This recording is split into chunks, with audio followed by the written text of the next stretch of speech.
തന്റെ വീഴ്ചകൾക്ക് വഴിവെച്ച ultra aggressive approach മാറ്റിവെച്ച് അനാവശ്യ ഷോട്ടുകൾ കളിച്ചു പുറത്താവുന്ന കോഹ്ലിക്ക് പകരം ബാലൻസ്ഡായ പഴയ കോഹ്ലി മടങ്ങിയെത്തിയിരിക്കുകയാണ്. അതും ടീമിന് ഏറ്റവും ആവശ്യമായ സമയത്ത് തന്നെ.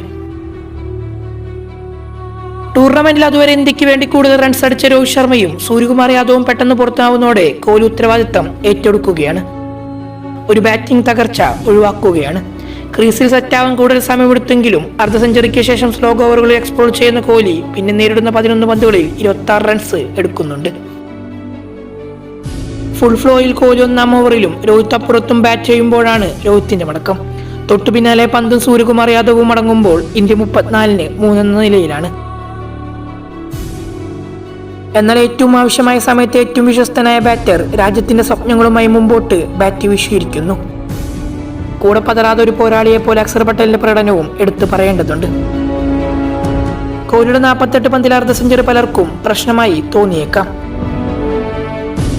എന്നാൽ റൺ ചേസ് ചെയ്യാൻ അത്യന്തം ദുഷ്കരമായേക്കുന്ന പിച്ചിൽ ഇന്ത്യൻ ബോളിംഗിന്റെ മികവും സമ്മർദ്ദം ഹാൻഡിൽ ചെയ്യുന്നതിലുള്ള സൗത്ത് ആഫ്രിക്കയുടെ മോശം ചരിത്രവും കണക്കിലെടുക്കുമ്പോൾ കോഹ്ലിയുടെ ഒരു മാച്ച് വിന്നിംഗ് ഇന്നിംഗ്സ് തന്നെയാണ്.